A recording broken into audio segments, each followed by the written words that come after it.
You're listening to Force Majeure, an actual play Star Wars podcast.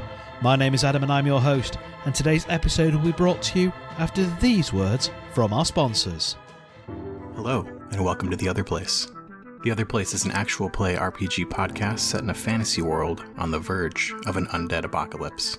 Join Chauncey, Marta, and Peck as they journey across the continent of Fenrain, solving mysteries, hunting ghosts, and putting the dead back in their graves. And as we turn towards the bar to start eating, I'm going to use my triumph to overhear a conversation next to us. And what I hear is two people talking about a haunting. I grab my whip curled up and I go and I use it still curled up and hit her with the cat of nine tails because she's that close to me. Okay, make that roll. It slashes across its chest and starts oozing black from where the cat of nine tails slashed across. It's reaching out its little cracked hand, and I successfully cut it off at the wrist. Okay, what's the damage on your weapon? I feel as though my life is drawing me to fight against the undead that are popping up all across our world. And there's just something about it that I feel I must battle. Join us every other Monday for a new episode filled with suspense, mystery, and adventure. The Other Place is available now, wherever you listen to your podcasts. I'm your host for today, Ed Fortune. I will be the storyteller, dungeon master, games master, referee, whatever they call it these days, of today's game of Star Wars Force and Destiny. The chronicle is called Shadows of the Jedi. And of course, I have some absolutely fantastic players who will be playing various characters, well, their own characters, in this story. You probably know them by now, but let's let them introduce themselves. Hi, I'm Ross. I'm playing Dr. Smexter Crum Denaloa, a Srian consular healer, and I call him an umpire. Hello, my name is Adam. I'm playing Tychus Bar, a Basilisk Guardian Armourer, and I call him a Wordscrafterer. Hi, I'm Mikey. I was playing Kay, who is also called Dalen Kyrain. I don't know what I'm going to be playing for this game, but it was quite exciting to play him, and I call him Evil. Hi, I'm Mim. I play Roy, a modified B1 battle droid, and I call him Trouble. Is there a question? Yeah, Kay would like to ask a question, because it's probably going to be one of the last opportunities for that. Doc, what happens when we die? Medically or philosophically? What do you think happens when you die? Well, up until this, I probably thought nothing. I thought that this was it. And now I'm a little bit unsure. So there's hope. Thank you. Which way? Hope that there's something or hope that there's nothing? Let's just keep it at hope. Okay. The Jedi Master, Mace Windu, would point out that once we are gone, we are gone. It is the living force, after all, and there is no energy. You return back to the force once your time in this galaxy is gone. Like many things, the Jedi are of course wrong. The last time we left the party, there was a blinding white flash of light. It sustains for longer than one might suspect. In the distance you hear a voice, one that you are not familiar with, saying, "What are you doing?" As the light fades, several things. Firstly, you cannot see your colleague Kai.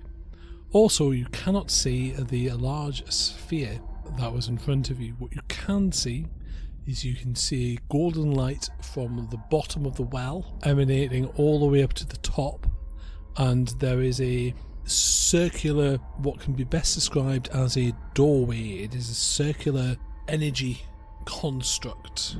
It has rotating lines. It's almost like it's clockwork, if you see what I mean. So there's rotating lines also made out of golden light and silver light piercing through it. Oh hell, it's a Stargate. We've been blown into another franchise.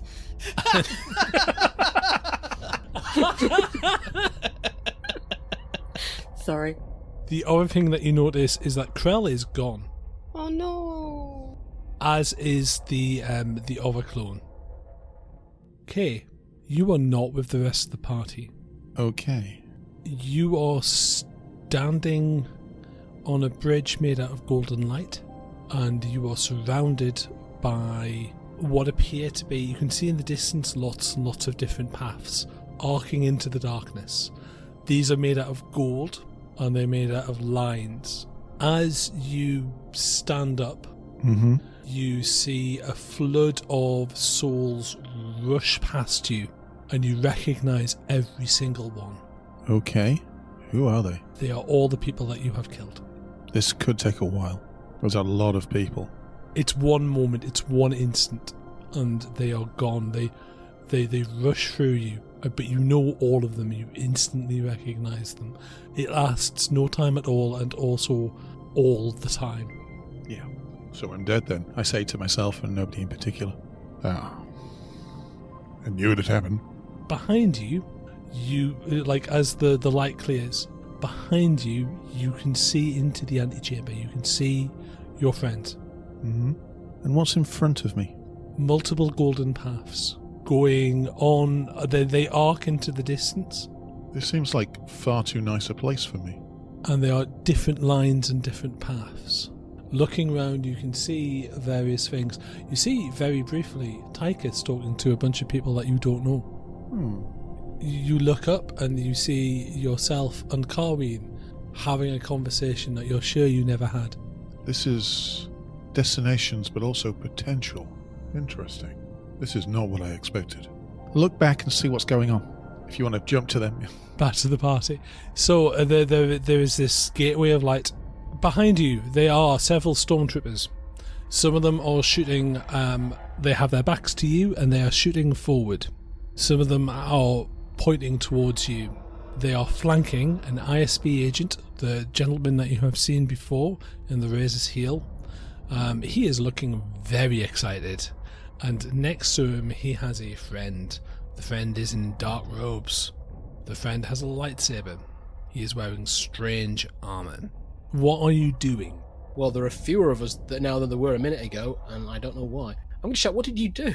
Boom. I just boom. It wasn't a person. Not you, I meant them. What did they do? Tychus, kind of his face sets and his eyes narrow. He looks around and realises that Kay's vanished.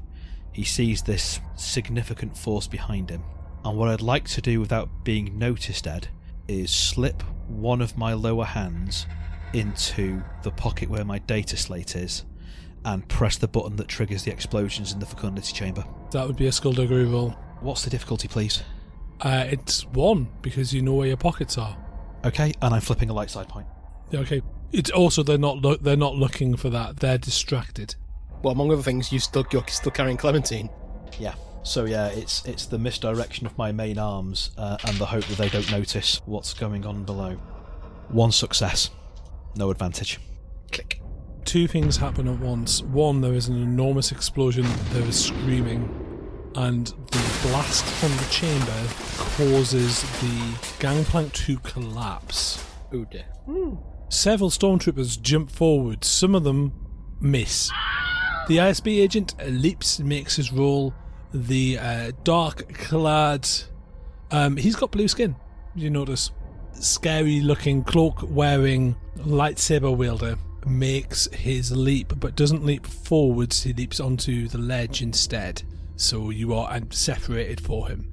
Essentially, what you have now is you have on the remains of a bridge several stormtroopers and a very, very looking ISB, a very, very angry-looking ISB agent.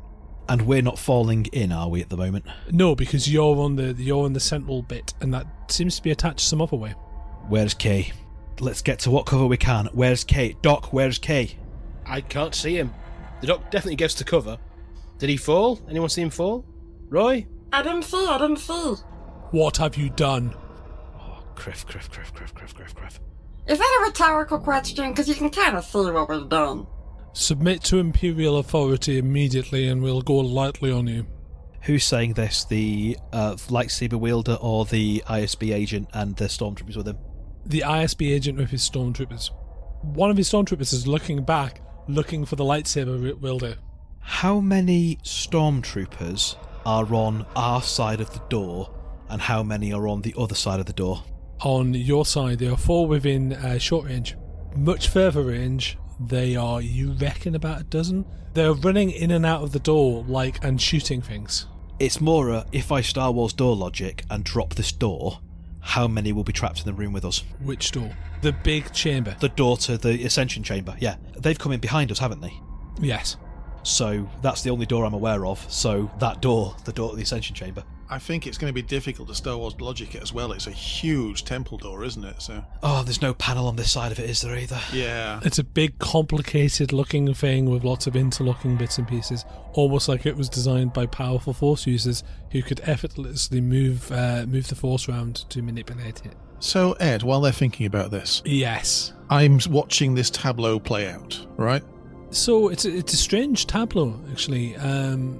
It's your friend Tychus. He's talking to some strangers. He's talking about Carween, and they're translating some words as well. They're talking about you don't catch all of it.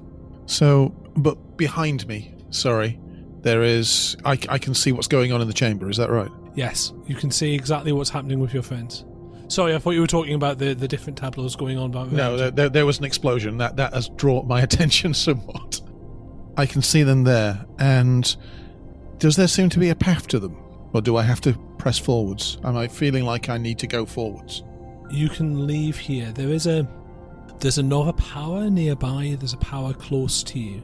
Yeah. And it feels like it knows what to do, but you don't trust it. I don't trust many things, but if it knows what to do.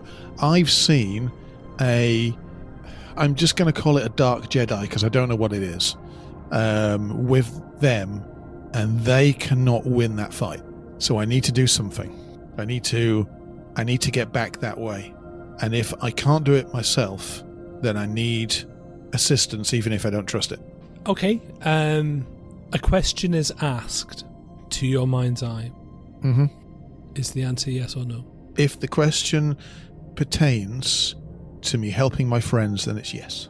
You feel greater than you are, and also like you've lost something very important. Mm-hmm. But now you know exactly how it's called a Bridge of Souls, and you understand how it works.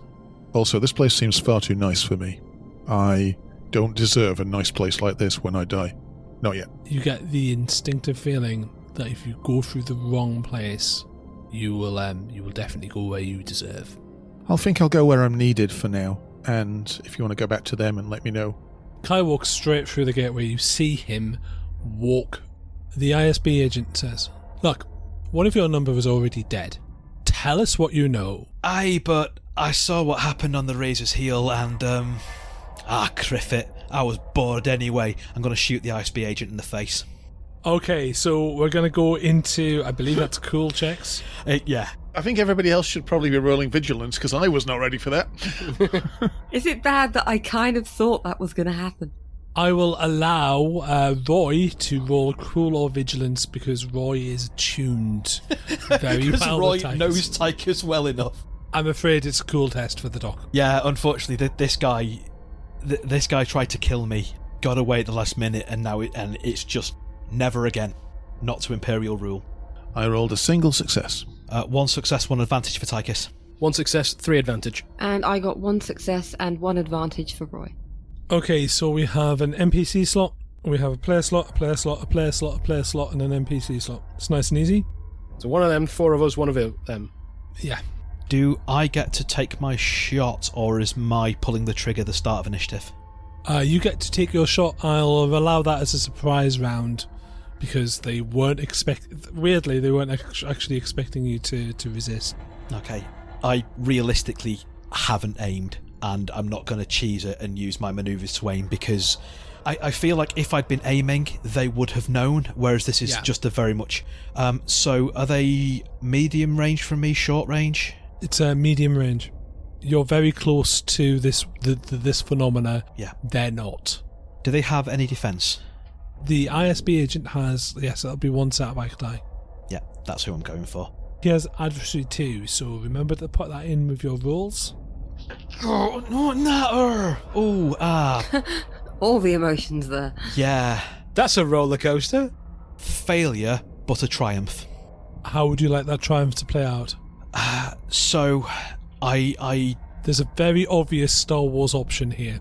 Yeah, that's what I'm thinking, to be honest. As Tychus pulls the trigger, he's going, boring conversation anyway. The ISB agent reacts just in time, but in throwing himself to the side to avoid the blast, forgets that there's no railings. I'm imagining he's not dead, but maybe he's now hanging off the railings, kind of just managed to grab himself. I suppose it depends on how generous you're going to let me be the Triumph. But yeah, I think having him over the side of the gantry. You blast him, he falls. He goes off the gantry, and for a moment you see him tumbling, and then there is a smack as a grapple hits the gantry. You'll remember that this agent has a selection of wonderful toys. He does. Yeah. The stormtroopers respond by volley firing you all. Yeah. They spectacularly miss. I could take a photo of the dice. I'm very disappointed. They're all going in the fridge afterwards. But true to form, every single die is blank. That's amazing. I think you should take a photo. I really should. Okay, party. Since, all 4 of us get to go at this stage, does anyone object to me taking the first slot to carry on my volley fire as I then... Can I just suggest, rather than you go next, that Roy opens up?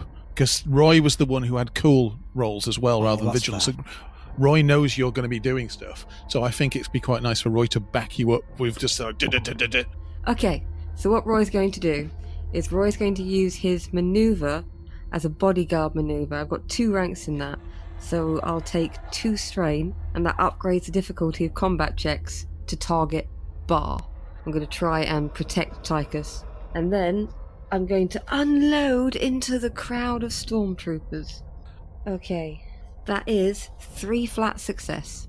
You take out one of their number relatively effortlessly. As he shoots this guy, and it's just boom. There's a hole in his chest that he didn't see coming. You can hear him yelling out, "I'm allowed to shoot this person because I'm pretty sure he was going to shoot at us." There's a song.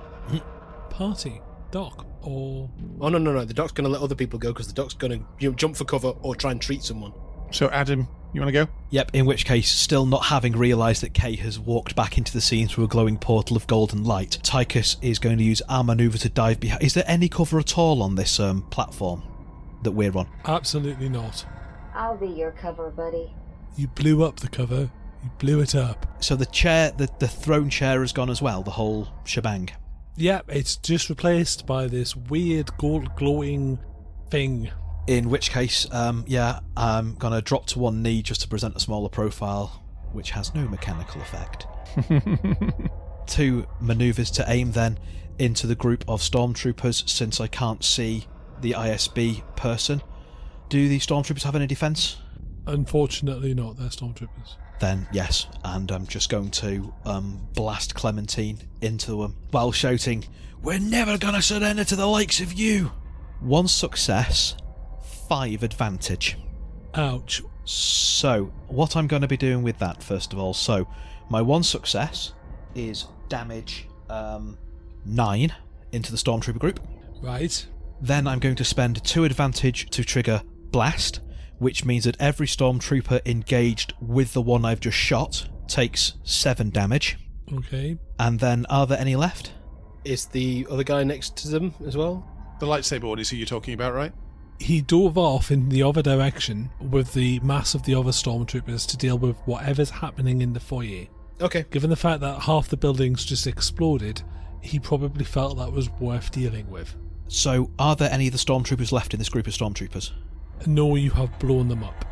Then, with my remaining 3 advantage, since I don't now need to crit, between the explosion of the orb in here, the explosion of the fecundity chamber next door, and the general mayhem that's going on, can those 3 advantage have damaged the door mechanism in here enough that if it doesn't close entirely, it at least closes partially, so anyone coming through is going to have to struggle to get in, mostly so that the entire squad of stormtroopers on the other side don't just turn around and get a clear shot in at us.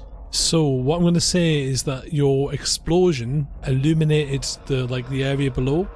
You see what the doc saw a little moment ago, where a lot of the conduits and power cables are very well hidden. Because you have this mechanical mind, you're like, that's how the door works.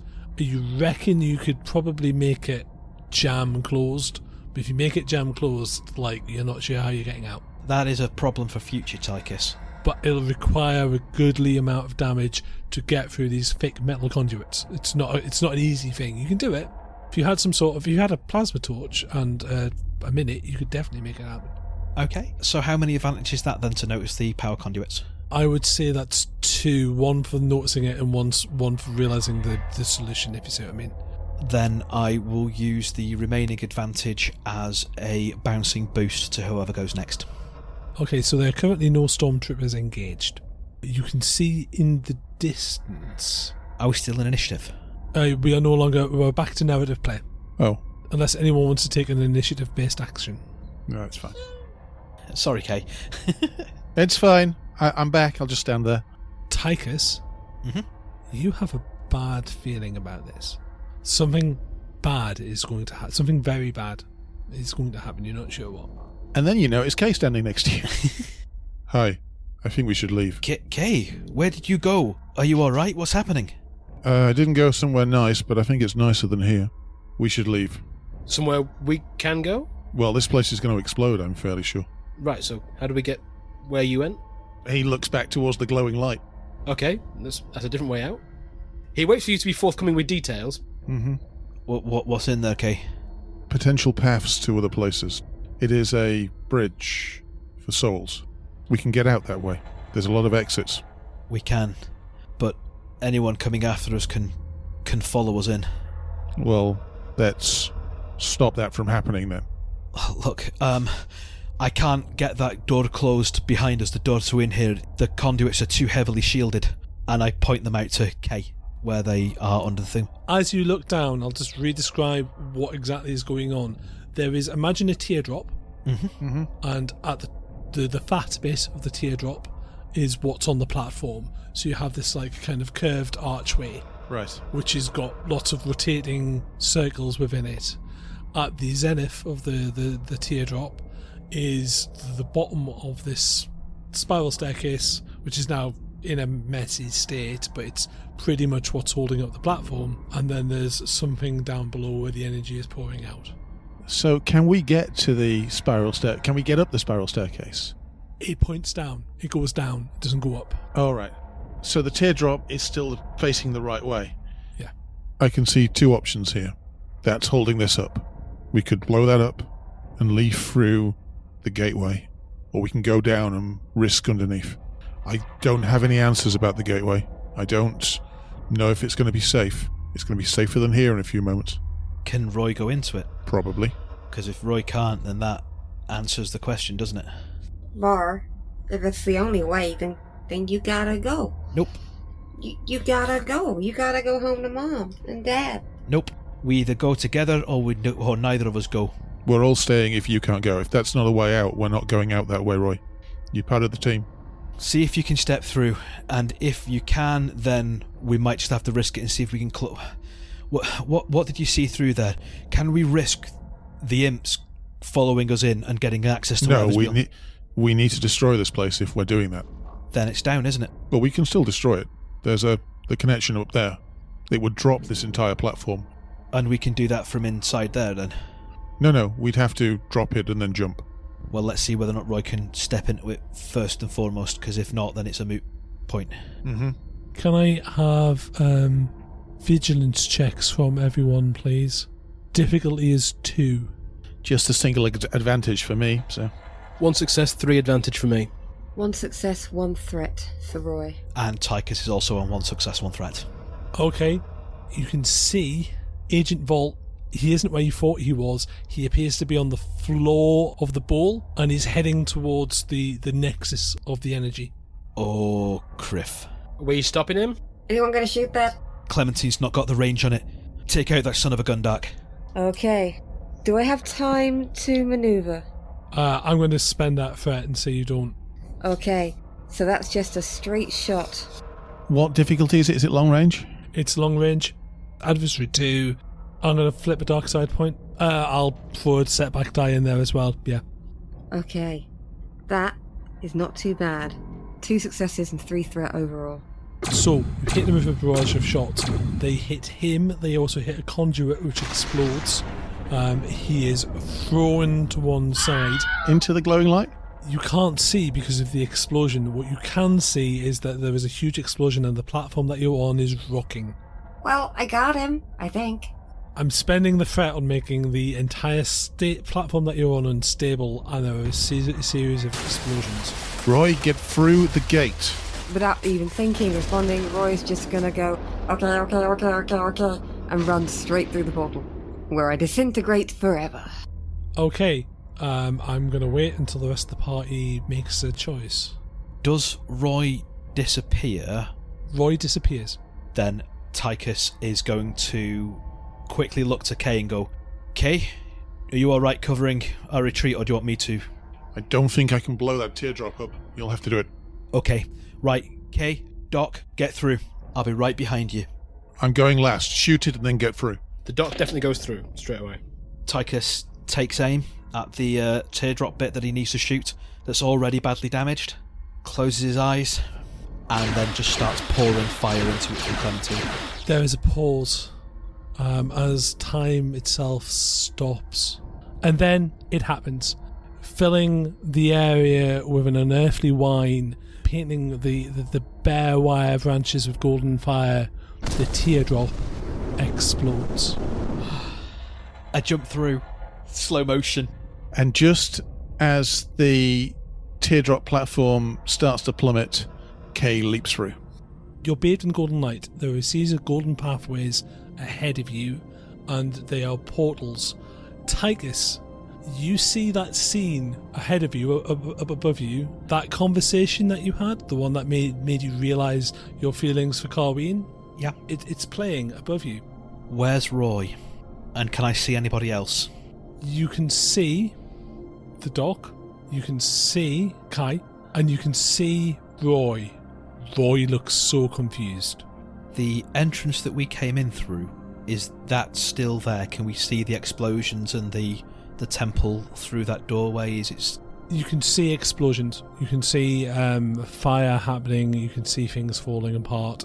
And the area behind you is gone. Slowly but surely, the actual portal it looks like it's slowly but surely falling apart. Kai knows instinctively that once that entire tableau is gone, you will not be able to get out at all. You will be lost. Right. So, Roy, you can see Tychus, you can see Kay, and you can see the dock. You can't really see anything else. You're definitely standing on something, but it's glitching. Everything is glitching. You know where you are, physically, and you're pretty sure if you step forward you'll be fine, but your entire sense of what is going on is gone. It's taking a lot of power just to remain sentient, if you see what I mean. Just to stay powered on is an effort. Bar, I don't like this. If it wasn't for some of the things that Tychus has built into you, you probably would have shut down by now. Roy, come here. We'll get out of this, brother. And Tychus attempts to propel himself towards Roy to take him in his arms. It feels effortless, actually. You feel very powerful here. Stash Clementine as I go to make sure I've got all 4 arms available. And then, as Roy has done so many times to Tychus when Tychus was very, very young, Tychus cradles Roy like a baby, holding him close to his chest. I don't feel so hot. He'll be fine, Roy, he'll be fine. Kay, Doc, how do we get out of here? Well, you can all see multiple paths. Kay, you can see the one that's just outside the temple. Kay looks around and fixes his eyes on one particular path. Don't worry.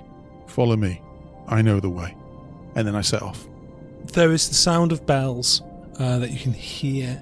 And as Kay says, I know the way, you all notice he steps forward and then he leaves and then comes back upon himself. You literally see him walk out of somewhere and you see yourselves on the platform that you have just left. Okay. And then Kay comes back to you and he is there. This place is strange. It feels almost like sacrilege that you're here. It feels weird and it feels profane. There is golden light everywhere. There's not a wisp of silver, by the way. It's all golden and you are standing on golden paths. As you walk, you can see multiple paths open up in front of you. and around you in kind of bubbly portals or scenes of things going on. Roy, Yep. the reason you are so tired and the reason that your energy is draining is because you are getting constant reports from your senses.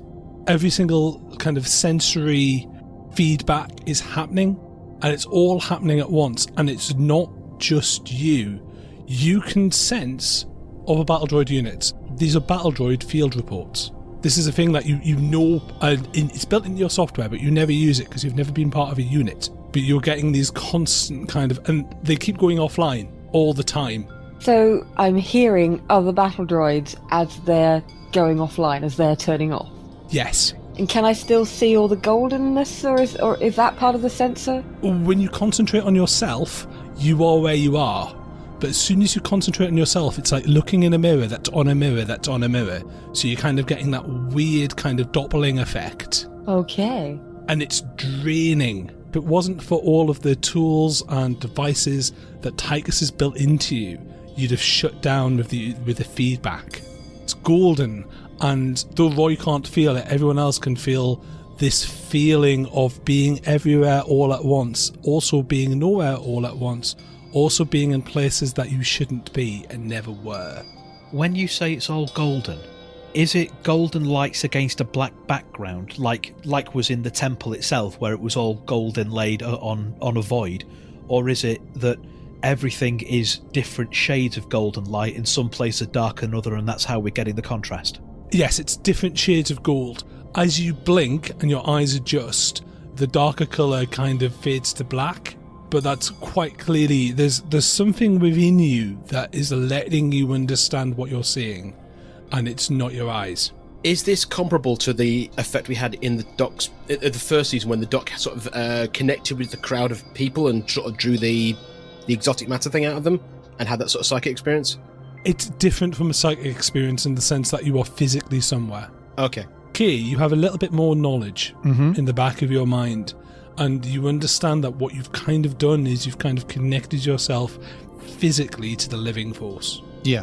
Every move that you make is a disruption in the living force. Okay. You're not supposed to be here. Everyone else can feel it to an extent that every cell of their body feels like more than it should be. And it almost feels like 1,000 tiny explosions going off at once every moment. It's not an unpleasant feeling. It's more like you're just constantly popping and buzzing with this power, which is not yours. Right. And it's very obviously, stolen is the wrong word. It's the feeling you have when you've been told not to go and do something and you're there. We're trespassing. You're trespassing. Yeah. And it feels like you could find permission, but you don't know who to ask. So I know the way. Yes, you have a feeling that providing that you can keep in contact with your friends, Yeah. and that providing that you can keep an eye on them, Yeah. that you can get out of here. Yeah. The feeling that you have, however, is you feel, even though everyone has seen you leave and come back, you feel like you have never left. Right. That was a version of you that did that. It's not you. Got you. You're still here. You were still plugged in, but you were able to send a version of yourself out to retrieve them. But it's not you, but it is you. But it's everyone, but it's no one. But it's very hard to understand. Wibbly wobbly, timey wimey. Wibbly wobbly living force. Yes. Doc? Yeah. TBC lands on you. He's not subtle about it. Okay. I look at TBC. He's powered down. Okay. Is this happening to all the droids? Roy appears to be is being cradled by Tychus. Right, okay. But yes, he's powered down. I don't know how to treat this, and I don't know how we're getting out of here yet, so I'm going to put TBC into my bag and keep him close by. So as you look up, you catch like a bubble, and everyone else can see this, by the way. In the distance, you see the dog. Okay. He is surrounded by children. You have 7 wives. Okay. You have about 40 children. Okay. And you're wearing a magistrate's uniform. Okay. You're clearly dressed as a Syrian magistrate. Now, it's funny because, like, when you were a young boy, you do remember the time when you were going to be a magistrate, but things happened. And as you start thinking about that, you see the time when you were much younger and you were just looking after one of your sisters and there was no one else there And you've never thought about this. This is not a memory that you've really considered for a very long time. But it's in there, that memory of you looking after your sister and your parents are a little bit too far away, and it's just a few minutes, and it's never occurred to you at this point that that was one of the key moments that you were decided to become a doctor. And then it flips back to you arguing with another Syrian, a teacher, you think. You can't remember his name. And he's being very angry at you, and you can't remember why. And then it flips back to the image of you being a much older magistrate with generations of children now. Generations of families surrounded by family. Do I have a general sense of this is my future or a potential future? This was a future that never was. Okay, this is no longer a potential future. You never did become a magistrate. You're a doctor. Yeah, it's still time. And as you think about that, there is another change, and it's you with your current wives and a larger family. And now you're some sort of... is it a senator? You're very well dressed. And you're having a furious argument with what you can only assume is one of your sons about something. And he is in a uniform. He is in a stark black imperial style, but it's not an imperial uniform, but an imperial style uniform. And you're having a fight and an argument. I can sort of empathise with myself in this point, but... And it flips away. Are you allowing yourself to become engrossed? I'm watching. I will say hello. Are these entirely uninteractive? So as soon as you try and talk to yourself, again, the Doppling effect starts to happen. And you can see the dog's face everywhere, all at once. So possibilities are multiplying because I'm trying to talk to my other self? Yes. Okay. And then, for the briefest moment again, the image changes and we all see Kay. And he's very, very old. And he has both his eyes. I blink, or more accurately, wink. And he looks very, very angry. He's standing somewhere, and he's surrounded by men in very serious uniforms, and he's on some sort of starcraft. Mm-hmm. To his right, there is Tychus. It looks like Tychus. But Tychus is wearing dark robes and has 2 cybernetic arms. Does that make 4 or 6? I knew you were going to ask that. It makes 4. He's lost 2 limbs. Okay. And then, again, the image changes, and you see Kay, a much younger Kay than the one that you know, and he's very dead. He has been basically shot full of arrows and is being dragged somewhere, and you can't see what's dragging him. But they're small creatures, and he is being dragged through a jungle and taken away. I remember that, yeah. Be Chihuahua! That was a good weekend. Do we hear any of them? Do any of them speak? It's a full sensory display. There's everything is going on all at once. There's another flash where you can see Tychus's father talking to a very well-dressed Imperial citizen. And he's having an argument with this very well-dressed Imperial citizen. And he's signed some sort of corporation, some sort of large Imperial business. And they are fighting like it's like any moment when you see the fighting, you expect them both to draw. And this large, well-built, quite muscular, but also gone to seed man snaps his fingers and his guards turn up. They're not stormtroopers, they're just security officers. And Tychus's father leaves whilst still yelling and screaming. No idea what that's about. Multitudes of other images appear, conversations that you have never had, places that you have never been, people who you are not. Yeah. Are going on. You get images of a faraway prison planet somewhere which is covered in ice. You get images of a space battle going on. You get the images of like a Chadrafan in some sort of like light cruiser, looking really kind of terrified as he's desperately dodging Imperial fighters. It looks like these images somehow they all seem important to you, but you're not sure what. And then for a moment it all stops and you see a world the Doc recognises as Alderaan, as does Kay, and you see that world explode. Just gone. And then for a moment there is nothing. And the lights have calmed down. And then slowly but surely it starts to start again. Kay, for all of this, whilst everything around him is very interested, he is focused on leaving because he knows we're not supposed to be here, and it doesn't feel unpleasant, as you said, but it does feel wrong to him. And given how his mind is at present, he's already died once today, and then seen himself shot full of arrows, really focusing on the destination, not the journey. Every step that you take is another step in someone else's shoes. Mm-hmm. And it is like this for all of you, including Roy, because Roy is getting this feedback of information. It just feels like the distance to where you are going is no distance at all. And yet, it takes a lifetime to get there. Yes. The Doc's sort of satisfied his curiosity at the minute because his initial possibility when he saw other versions of himself was that, and he's getting the sense of time and space, leapt to the possibility of this is another him who's also trapped in this same space from maybe a different point in his life or something, who maybe he can interact with, who maybe knew the way, who's been through this before and knows the way out. But he's satisfied at the minute that we're sort of, this is non-interactive, this is just lots of possibilities. So as soon as you try and think about it for too long, I would like you to make a discipline roll. Difficulty would be 2 purple. 3 straight success. No advantage, no threat. Okay, you're able to resist the temptation to essentially delve into fan fiction is the uncomplicated way of, your own self-insert fan fiction. By resisting it, you are able to get through. I'm assuming that Tychus and Kate, they're just trying to get out. Yeah, Tychus is clutching Roy to his chest like a child and is muttering reassuring, soothing nonsense to Roy in a weird...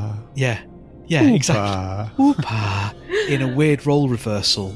Roy's done this so many times to Tychus when Tychus was afraid, and that whole juxtaposition has kind of pivoted around, and he's clutching Roy close to his chest. Tychus has gone kind of wild-eyed and pale at everything that's going on, and he looks to Kay and he's like, Kay, get us out of here. Get us out of here now. I cannot be here.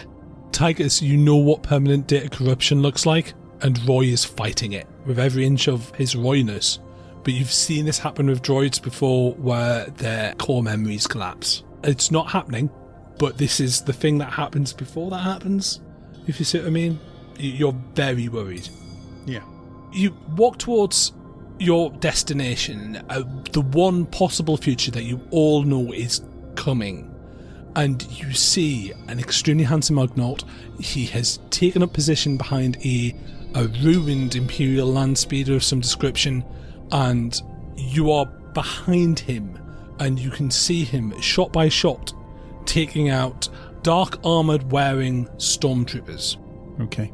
As we walk forward, Tychus, I imagine you're closest to Kay, considering how we are. You can only see the back of his head, and he's walking step by step, as if it's very arduous each step. And you just hear him muttering, and he's muttering every single step. I know the way. I know the way. I know the way.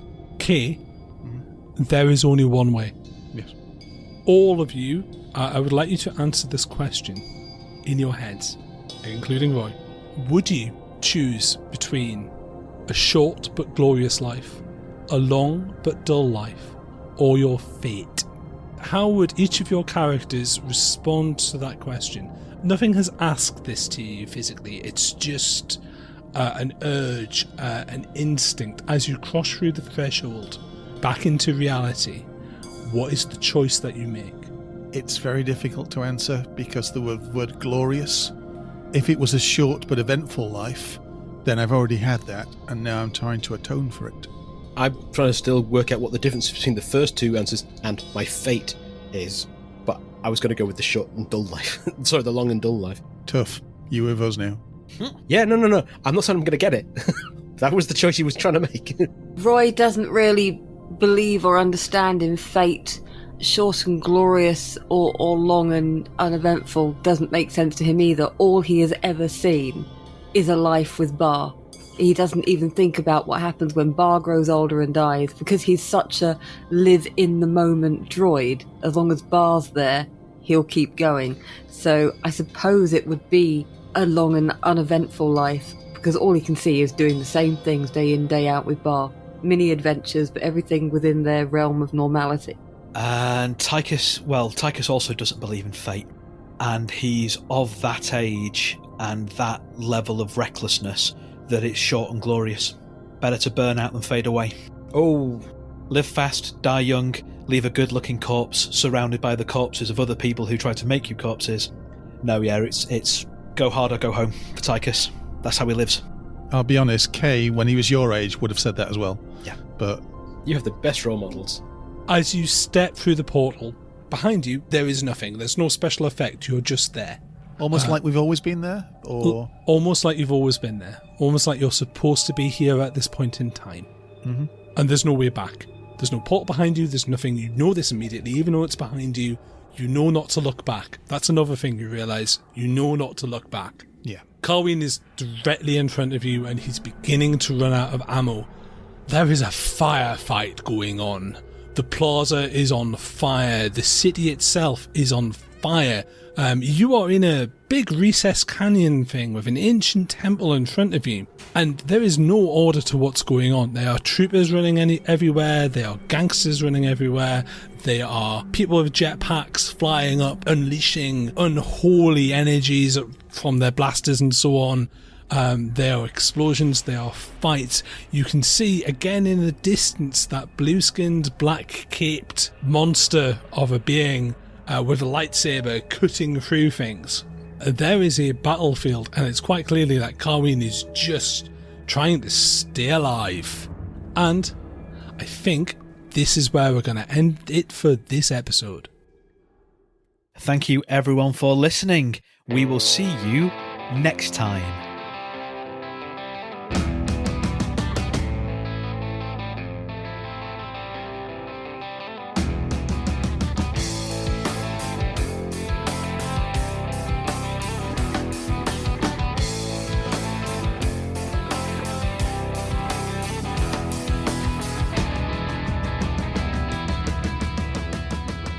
Force Majeure is played using the Star Wars Force and Destiny game system by Fantasy Flight Games and Lucas Books. Our intro music for this season is Unholy Night by Kevin MacLeod, and our outro music remains Suburban Outlaw by Forget the Whale, both used with gratitude under the Creative Commons license. If you like the show and want to interact with us, we are on Twitter, we are on Facebook, we are on Instagram, all of which are at Force Majeure Pod, though Twitter is probably where you're going to find us more regularly. If you enjoy what we do and want to support the show, there's 3 ways you can do that. The first is via our Patreon at patreon.com/forcemajeurepod. The second is by buying us a coffee at ko-fi.com/forcemajeurepod. And the third way is by rating and reviewing us on iTunes, Google Play, Stitcher, anywhere where you can find us. We really like reviews. It tells us that we're telling the stories that you want to hear and helps other people find us. Thank you very much for listening. We'll see you next time.